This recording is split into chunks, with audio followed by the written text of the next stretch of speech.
एकदा पृथुराजा स्वराज्य भ्रमणम अकरोत्, यानी एक बार पृथुराजा जो है वो अपने राज्य में घूमने निकला।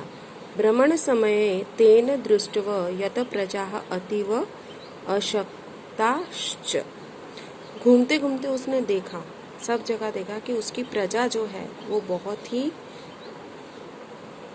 अकृशा और अशक्त, मीन्स बहुत ही डल और बहुत ही वीक है। ता प्रजा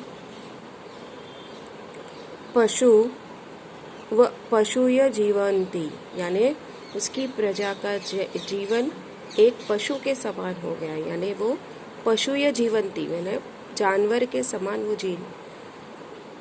निकृष्टात्र खादंती, और निकृष्ट मतलब एकदम लो क्वालिटी का खाना जो रहता है ना, अन्न, निकृष्ट अन्न यानी लो क्वालिटी का अन्न खाती है। तद दृष्ट्वा राजा चिंताकुल जाता, ये सब देखकर राजा को बहुत टेंशन होने लगा। तो वो जाता है और वो पुरोहित से पूछता है। तदा पुरोहितो वदत, तो जब उन्होंने पुरोहित से पूछा तो पुरोहित ने कहा, हे राजन, धन धान्यादि सर्व वस्तु जातम वस्तुतः वसुंधराया उदरम एवं वर्तते। तो उनके जो मंत्री, पुरोहित मतलब मंत्री ने कहा, हे राजा, धन्य धान्य आदि जो वस्तुएं है ये वसुंधरा के पेट से यानी जमीन से ही उपलब्ध होती है। तत्प्राप्तुम यतस्व, मीन्स उसे हमें प्राप्त करने की कोशिश करनी चाहिए। तदा पृथुभूपेन तथर्थ धनु सज्जीकृतम, ये सुनकर पृथु राजा ने अपना धनुष बाण लेकर वो एकदम तैयार हो गया। तदा भूमि त्रिरूपम भूत्वा तस्य पुरतः प्रकटी अभवत, यानी अवदच्च, यानी जब वो ये धनुष लेकर निकला तो पृथ्वी माता जो है वो एक स्त्री रूप में उसके सामने प्रकट हुई और उनसे कहा, हे राजेंद्र, तव पिता दुशासकः वेन राजाः राजधर्मस्य पालनं न करोतः। तो उसने कहा कि हे पृथुराजा, तुम्हारे जो पिता थे वेन राजा, वो बहुत ही दुष्ट राजा थे, वो धर्मस्य मीन्स वो धर्म का पालन नहीं करते थे। तदा मया चोरलुण्डक भयातः धन धान्य पुष्प फलानि मम उदरे निहितानि, इसीलिए मैंने चोर और लुटारो, लुंडक मतलब लुटारो के डर से धन धान्य फल फलादि आदि मैंने अपने अंदर समा लिए। उदर मतलब पेट, ओके,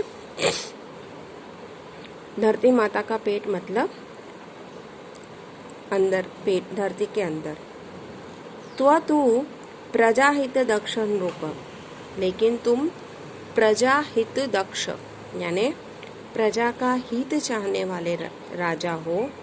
यदि त्वं प्रयत्नेन कृषि कार्यं करोषि तहि अहम प्रसन्ना भविष्यामि, जो तुम कोशिश करके कृषि कार्य करोगी तो ही मैं प्रसन्न होंगी। अतः धनु त्यजः, तो धनु यानी धनुष बाण से कुछ नहीं होगा, इसलिए अतः मतलब इसीलिए धनुष छोड़ दो। खनिंत्राणि हलानः कुदालकानः लवित्राणि च हस्ते गृहीत्वा प्रजाजने सह कृषि कार्य करो, यानी खनित्राणि, हलान, कुदाल और लवित्राणि ये फार्मिंग के लिए यूज होने वाले इंस्ट्रूमेंट्स है। ओके, कुदाल, हल, खनिंत्र मीन सोइंग के लिए जो यूज होने वाले सब मेटेरियल, देखिए उन सबको लो अपने हाथों में और प्रजा के साथ मिलकर कृषि कार्य करो, फार्मिंग करो। ओके,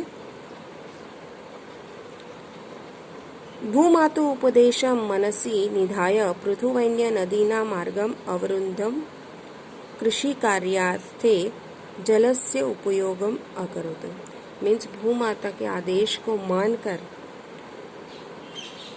निधाय मतलब मानकर, पृथुवैन्य राजा ने क्या किया, नदियों के मार्ग को अवरुद्ध किया, मीन्स नदियों के पानी को रोक कर, जो बहता हुआ जल था उसको रोक कर उसने फार्मिंग के लिए यूज़ किया। जो अभी डैम बांधे जाते हैं ना, वो वही है। डैम बांधकर उस पानी को बहुत सारे इसके इरिगेशन वगैरह के लिए यूज़ किया जाता है। वैसे ही उसने भी नदी के पानी को रोक कर उसको कृषि कार्य के लिए उपयोग में लिया। तो ये जो डैम वगैरह वो उस काल से चले आ रहे हैं। यानी इसका जो ये जो राजा के बारे में ऋग्वेद में, यानी ऋग्वेदिक का ये टाइम से ये सब चलते आ रहा है। ओके। वृष्टि जल संचयम कृत्वा जल व्यवस्थापनम अकरोत्। वृष्टि जल संचयनम मतलब बारिश के पानी को स्टोर करना। जो अब हम आजकल बहुत चल रहा है रेन वाटर हार्वेस्टिंग। तो ये मॉडर्न टेक्निक नहीं है रेन वाटर हार्वेस्टिंग, ये बहुत पुरानी टेक्निक है। अभी तक हमें ऐसा लग रहा था कि ये मॉडर्न, लेकिन देखो ये उस वक्त में भी ये पृथुवैन्य राजा ने भी वही किया था। रेन वाटर हार्वेस्टिंग कर पानी को, तो पानी की व्यवस्था की। भूमिम उर्वरतयः कृतु प्रायतत, यानी पूरी धरती को जहाँ जहाँ यहाँ था उसको फार्मिंग के लायक बनाया। तदंतर तस्मिन् क्षेत्रे जनाः धान्य बीजानि अवपन्। उसके बाद जमीन को एकदम सॉफ्ट और ये करके कृषि कार्य के लिए बराबर तैयार करके उसमें लोगों ने धान्य बीजानि मीन्स बीज को सौ किया। स नैकेभ्य वृक्षेभ्य विविध प्रकाराणां बीजानां संकलनं संचयनं च परिश्रमेण। बाद में वृक्ष मीन्स अलग अलग वृक्षों और फलों के बीजों को इकट्ठा करके उसमें से अच्छे अच्छे बीजों को निकाल कर उसको परिश्रमेण अकरोत् मीन्स बहुत मेहनत करके उसको उगाए।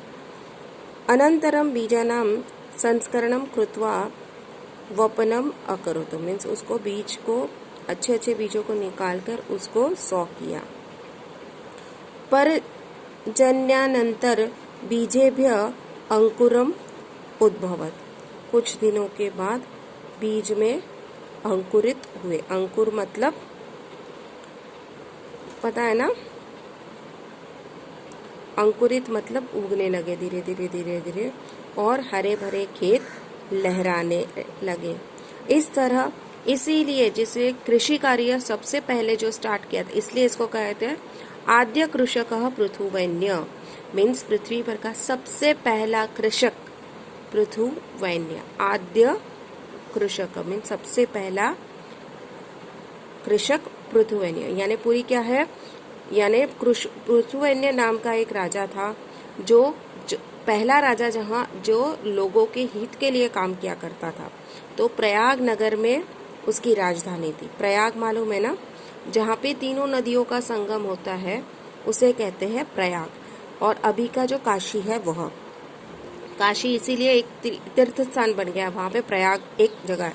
सो उसका जब राज्याभिषेक हो रहा था तो चारण जो है वो उसकी स्तुति गाने को उत्सुक थे। तो उसने उसको चारणों को रोका और कहा कि रुको, जब तक मेरे सद्गुण प्रकट नहीं होते, मैं जब मेरे सद्गुण मैं साबित नहीं कर, तब तक बोलते हैं कि आप मेरे सद्गुण नहीं। और सद्गुण तो बोलते हैं कि ईश्वर के ही गाए जा सकते हैं, और मैं उतना अभी तक कैपेबल।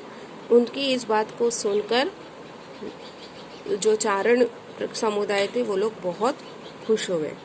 फिर जब एक दिन पृथु राजा अपने नगर में घूमने निकलता है तो उसने देखा कि उसकी प्रजा बहुत ही